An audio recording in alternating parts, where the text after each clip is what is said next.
In the tapestry of Islamic belief, the soul, known as the ruh in Arabic, holds a place of profound significance. It is the essence of life, the divine spark that animates our physical form and connects us to the Creator. Muslims believe that God, Allah, breathed His spirit into Adam, the first human, signifying the unique and sacred nature of the soul. The soul is not merely a component of our being, but rather the core of our existence. Understanding the journey of the soul is essential for Muslims as it provides a framework for understanding our purpose in life and what awaits us after death. The Quran and the Hadith provide guidance on the nature of the soul and its eternal voyage. The Islamic understanding of the soul's journey begins long before our earthly existence. According to Islamic teachings, before we were even a glimmer in our parents' eyes, our souls existed in a realm of pure spirituality. The Quran describes this event in Surah 7, verse 172, where God says, "And remember when your Lord extracted from the children of Adam, from their loins, their descendants and made them testify of themselves, saying to them, 'Am I not your Lord?' They said, 'Yes, we have testified.'" This verse highlights the primordial covenant between God and humanity, where our souls acknowledged His lordship even before our physical creation.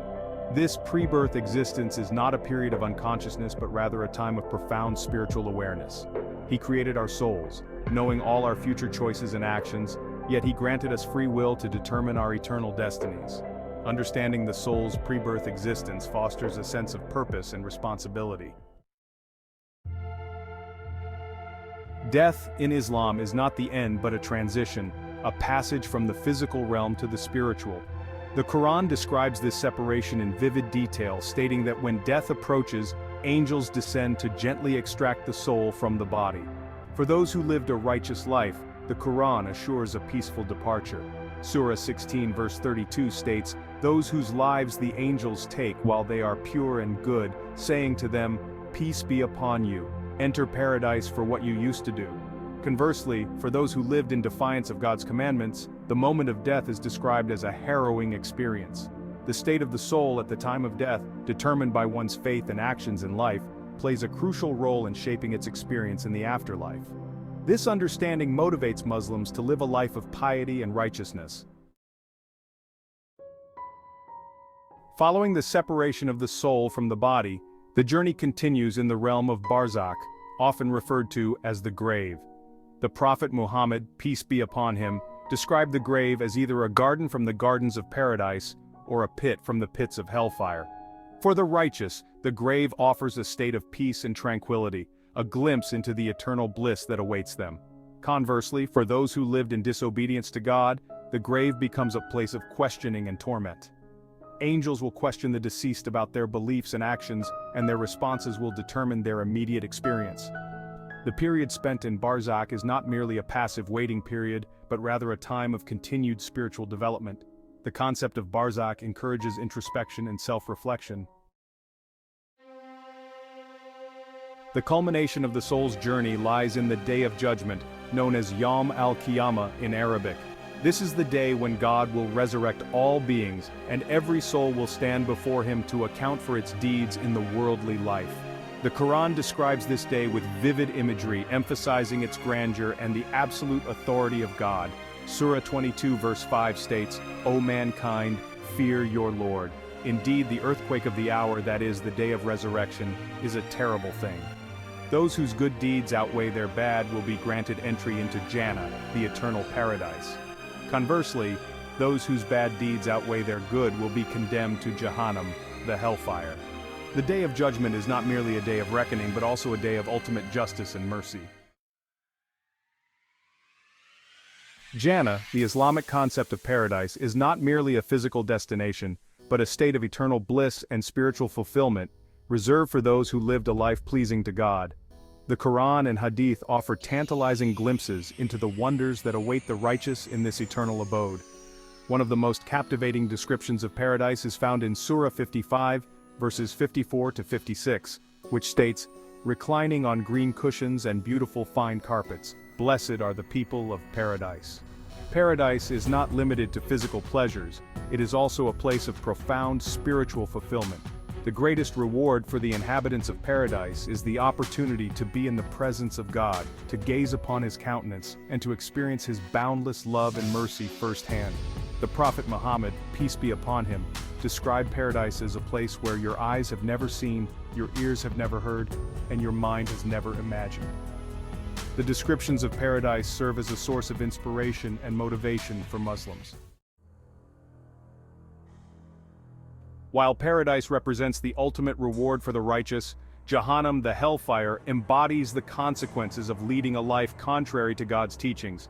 The Quran, in Surah 4 verse 14, describes Hellfire as a blazing fire, emphasizing the intensity of its heat and the severity of its punishment. Those who reject God's message and persist in their disbelief will face the full brunt of his wrath in this realm of eternal suffering. The torments of hellfire are not limited to physical pain, they also encompass profound spiritual anguish. The Quran, in Surah 38 verses 55 to 56, states, "Indeed, the criminals will be in perpetual punishment. They will not be allowed to die, nor will their punishment be lightened." It is important to note that God, in his infinite mercy, does not wish for any of his creations to suffer such a fate. The descriptions of hellfire serve as a stark reminder of the gravity of sin and the importance of seeking God's forgiveness. The Islamic understanding of the soul's journey doesn't just offer a glimpse into the afterlife, it profoundly impacts how Muslims live their lives in this world. Knowing our actions have eternal consequences weighs heavily on every decision, every word, and every intention. The belief in accountability on the Day of Judgment fosters a strong sense of responsibility. Muslims are encouraged to be mindful of their actions, always striving to live a life of righteousness, kindness, and compassion. The Quran emphasizes the importance of good deeds in Surah 19 verse 76, stating, "And those who believe and do good deeds, we will increase for them their good deeds." The fear of God's punishment, while a motivator, is not meant to be paralyzing. Instead, it is balanced by an even greater emphasis on God's infinite mercy and forgiveness. In Islam, contemplating death and the afterlife is not morbid but encouraged. It's seen as a source of spiritual awakening, prompting reflection on life's purpose and the importance of aligning oneself with God's will. The Prophet Muhammad, peace be upon him, said, "Remember often the destroyer of pleasures," referring to death. Seeking knowledge about death, the soul's journey and the afterlife is considered a form of worship in Islam. It deepens faith, strengthens resolve, and provides solace in the face of life's inevitable trials and tribulations. By contemplating death, Muslims are encouraged to prioritize what truly matters. The Islamic perspective on the soul's journey offers a profound framework for understanding both life and death. It posits that our earthly existence is not an end but rather a stage in a much grander journey, a journey of return to our Creator. This understanding imbues life with meaning and purpose. It reminds us that our actions have eternal consequences, and that our ultimate goal should be to seek God's pleasure and attain His eternal paradise. Death, in this context, is not an end but a transition, a passage from the physical realm to the spiritual. This perspective offers solace and hope in the face of loss and grief. The Islamic understanding of the soul's journey is a tapestry woven with threads of faith, hope, and accountability. It offers a profound and comforting narrative that guides Muslims through the complexities of life and death. From the pre-birth covenant to the Day of Judgment and beyond, the soul's voyage is a testament to God's infinite wisdom, mercy, and justice. This understanding is not merely an intellectual exercise but a call to action. It motivates Muslims to live a life of purpose, striving for righteousness, showing compassion to others, and constantly seeking God's forgiveness. By embracing this eternal journey, Muslims find meaning in their lives, comfort in their deaths, and hope for a blissful eternity in the presence of the divine.